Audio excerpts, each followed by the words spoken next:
Selamat sore teman-teman, perkenalkan saya Naufal Haidar Rauf. Teman-teman bisa panggil saya dengan Naufal atau Haidar. Pada video kali ini saya akan mencoba menjelaskan pengerjaan kasus DFS pada rute Semarang ke Surakarta secara manual atau tulis tangan. Pada video selanjutnya teman-teman akan menyaksikan bagaimana saya mendemonstrasikan DFS secara digital atau menggunakan komputer, lebih tepatnya diterapkan dalam sebuah program sederhana. Programnya nanti akan berbasis bahasa Python atau bahasa pemrograman Python yang akan melakukan hal yang sama namun dapat menghasilkan rute yang berbeda. Tapi itu saya akan bahas di video selanjutnya.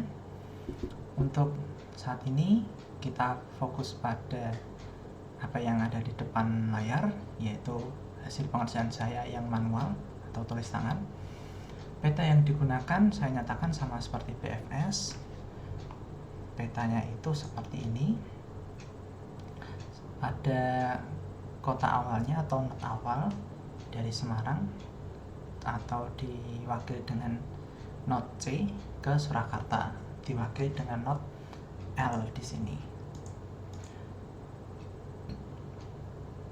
Kalau teman-teman lihat sekilas, secara manual atau manusia kita bisa menyatakan, untuk melakukan perjalanan dari Semarang ke Surakarta bisa menggunakan rute Semarang Salatiga Boyolali Surakarta, atau Semarang Purwodadi Surakarta, Semarang Kudus Purwodadi Surakarta, Semarang Kudus Rembang Blora Purwodadi Surakarta.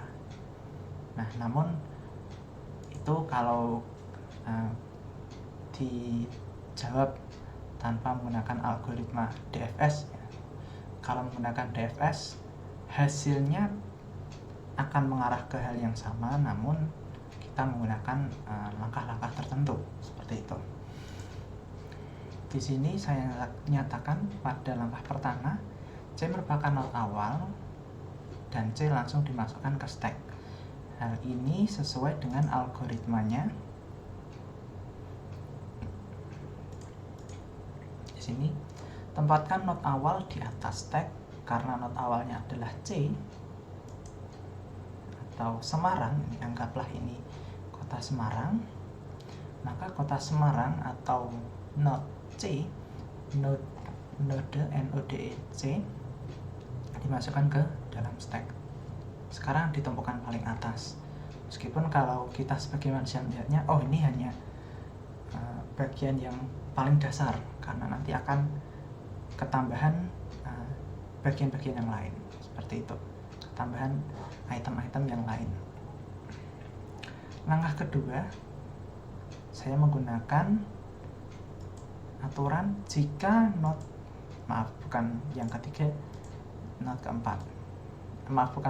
aturan keempat, jika not di atas stack bukan merupakan solusi, karena kita tahu not awal itu jelas bukan merupakan solusi atau tujuan akhirnya, expand anak-anaknya dan tempatkan anak-anaknya di atas tumpukan. Pada langkah kedua ini saya nyatakan masukkan path-nya, karena ya anak-anaknya itu ya BIHD. Tapi kalau kita lihat pada contoh pengerjaannya, C ini di langkah pertama sama seperti yang saya lakukan, C-nya masuk ke stack. Visited-nya, bagian visited atau node yang sudah dikunjungi saja yang penempatannya berbeda dari contoh pengerjaannya. Di sini langsung memasukkan path-nya dari C ke anak-anaknya, yaitu B, I, H, D. Kita lihat kembali petanya supaya tidak bingung. Yang berhubungan dengan C ada B, ada I, ada H, ada D. Saya menggunakan metode dari kiri ke kanan. untuk tahap ini. Pop stack atau bagian atas dari stack itu kita hapus atau kita pop. Ibaratnya balon di pop atau diputuskan, maka balonnya hilang, seperti itu. Stack sekarang diisi dengan CB, CI, CH, dan CD. Pada DFS itu kita memproses dari bagian yang kanan. Mungkin tadi teman-teman sempat melihat sekilas programnya, nanti akan saya jelaskan di part kedua.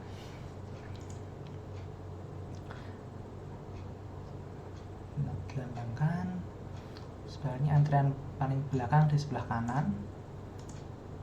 Oh, bukan yang di sini penjelasannya. Nah, proses node ini langsung dicontoh pengerjaannya saja. Di sini penulis mengatakan CI atau CI ini adalah node yang paling kanan, seperti itu. Nah, kita tadi menyatakan CD adalah node paling kanan, jadi kita harus proses CD terlebih dahulu. Jadi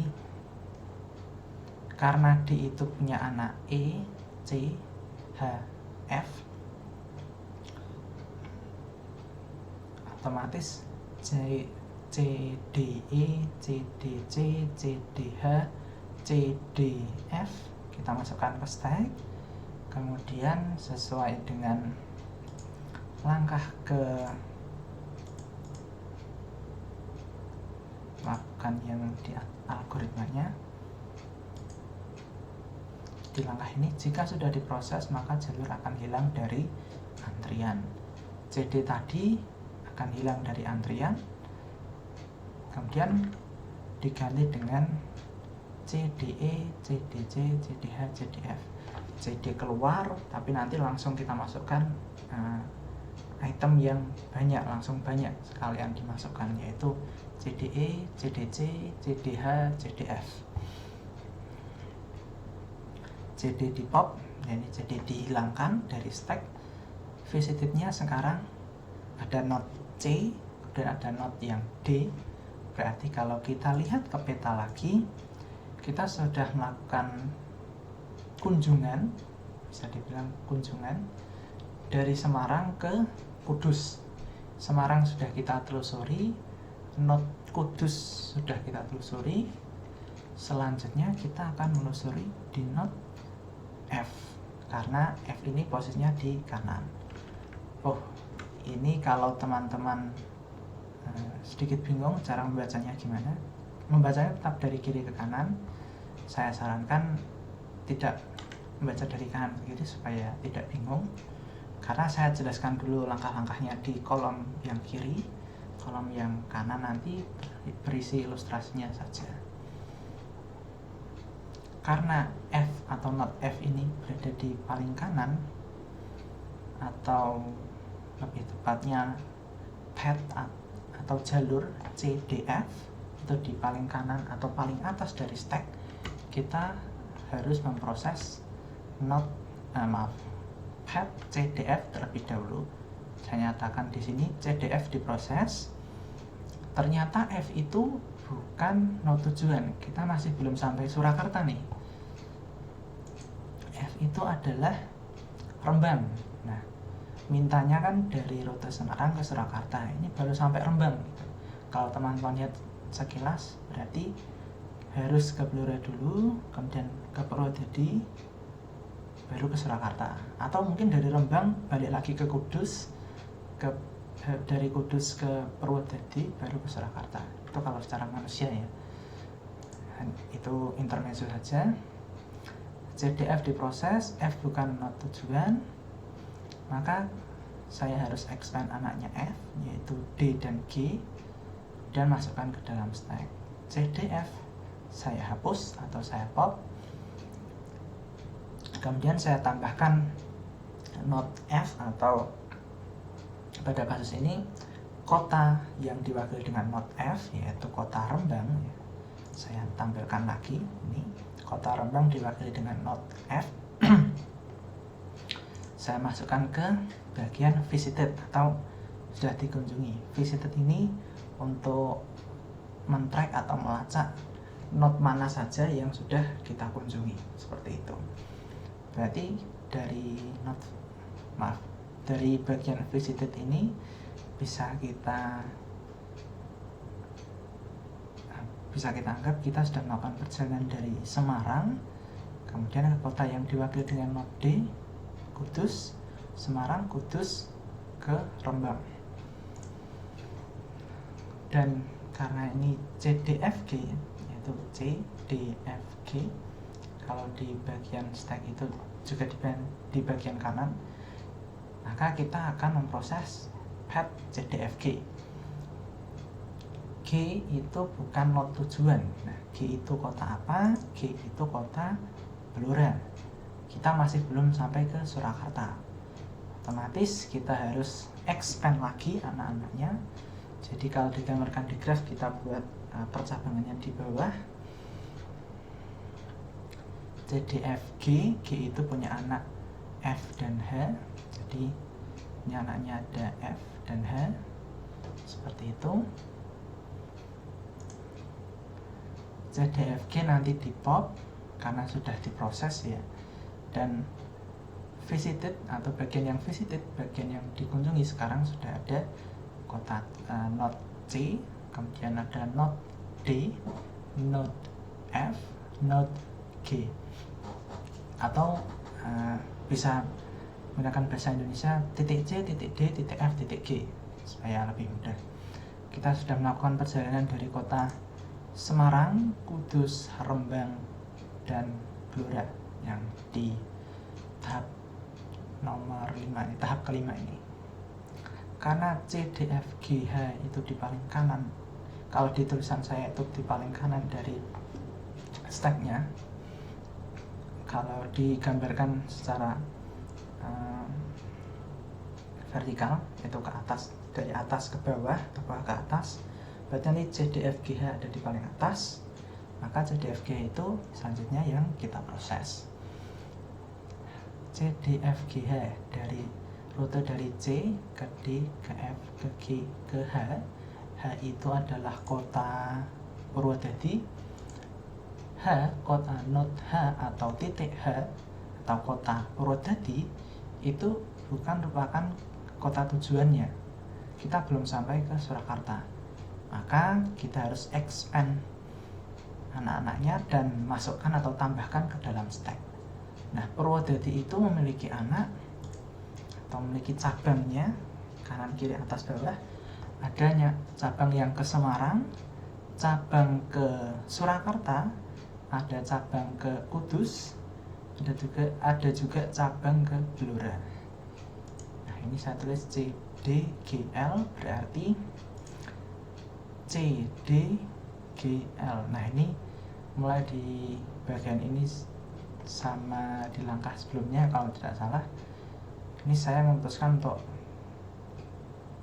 tidak dari kiri ke kanan yang seperti tadi dari awal, yaitu BIHD, dari kiri ke kanannya lewat bawah. Sekarang saya putuskan dari kiri ke kanannya lewat atas, karena kalau saya taruh mungkin dari DCLG, nanti kita akan muter-muter lagi seperti itu. Kita expand, kalau di grafnya kita buat cabang atau anak-anaknya di bawah. CDFGH kita hapus dari stack, kita pop, diganti dengan CDFGHC. Di sini ada CDFGHD, CDFGHG, dan ada path CDFGHL. CDFGH di pop. Untuk visited sekarangnya adalah, ini saya lupa menambahkan, berarti kita sudah melakukan kunjungan ke titik C, D, F, G, dan H. Karena CDFGHL atau path CDFGHL atau jalur CDFGHL itu di paling kanan, kalau ditulisnya mendatar, kalau ditulisnya menyusun vertikal kalau tidak salah, berarti nanti CDFGHL ada di paling atas. Selanjutnya kita akan memproses CDFGHL. Nah, CDFGHL kita proses. Kita lihat titik L itu adalah titik tujuan, karena tujuannya kita tadi adalah dari Semarang ke Surakarta. Kalau sudah sampai tujuan bagaimana? Kita lihat lagi aturannya atau algoritmanya. Jika not merupakan goal, maka stop pencarian dan return sukses. Return sukses ini nanti hubungannya dengan programnya yang dibuat dalam bahasa pemrograman seperti itu. Yang perlu kita perhatikan, jika not merupakan goal, maka stop pencarian. Ibaratnya kita melakukan perjalanan dari Semarang ke Surakarta, kalau sudah sampai Surakarta ya sudah berhenti seperti itu. CDFGHL diproses, L merupakan tujuan, maka visited sekarang adalah CDFGHL, atau bisa kita bilang rutenya dari Semarang ke Surakarta itu lewat titik C ke titik D, titik F, titik G, titik H, dan terakhir titik L. Atau kalau menggunakan nama kotanya, berarti kita dari Semarang ke Kudus, baru ke Rembang, ke Blora, setelah itu ke Purwodadi, baru terakhir sampai di Surakarta. Nah, dari hasil pengerjaan tadi kita ketahui bahwa ternyata pernyataan bahwa depth first search itu kekurangannya tidak optimal karena hanya mendapat satu solusi pada setiap pencarian. Jika terdapat lebih dari satu solusi yang sama pada level ini, penjelasan dari PPT-nya. Kalau kita perhatikan tadi dari petanya saja langsung, kita sebagai orang biasa yang melihat, tentu kalau ingin rute yang tercepat ya, antara dari Semarang ke Salatiga ke Boyolali baru sampai Surakarta, atau ke Semarang baru ke Purwodadi dan terakhir ke Surakarta. Tapi ketika kita menggunakan DFS, justru kita harus muter terlebih dahulu. Tapi secara algoritma ini merupakan solusinya gitu. Jadi secara teknis ini tidak salah, tapi kalau di dunia nyatanya tentu ini jalur yang kurang optimal, karena yang pertama waktu yang dibutuhkan lebih lama, dan kedua kalau di dunia nyata tentu membutuhkan bahan bakar yang lebih banyak karena kita melewati rute yang lebih panjang. Jadi kita membuktikan bahwa kekurangan dari DFS ini adalah tidak optimal. Mungkin itu saja yang dapat saya tunjukkan dan saya coba jelaskan di video part 1 ini. Di video selanjutnya kita akan mencoba membahas kodenya. Ini langsung saja saya tunjukkan, tapi untuk saat ini saya hanya tunjukkan petanya. Itu di bahasa pemrograman Python diwakili dengan dictionary. Pekalongan Kendal yang di sisi kiri dari titik 2 dikenal dengan istilah keys, kemudian untuk yang di sisi kanannya dikenal dengan istilah value. Ini kotanya dengan anaknya, kota dengan anak-anaknya, kota dengan anak-anaknya lagi, dan seterusnya. Nah, itu nanti akan saya bahas di video selanjutnya. Mungkin ini teman-teman sudah melihat jalur ditempuh dari Semarang ke Surakarta, Semarang Salatiga Boyolali Surakarta. Kok berbeda itu? Nanti akan saya coba jelaskan di video selanjutnya. Terima kasih sudah meluangkan waktunya untuk menyimak video kali ini. Mohon maaf jika ada kekurangan dalam penyampaiannya atau penjelasannya yang masih gagap.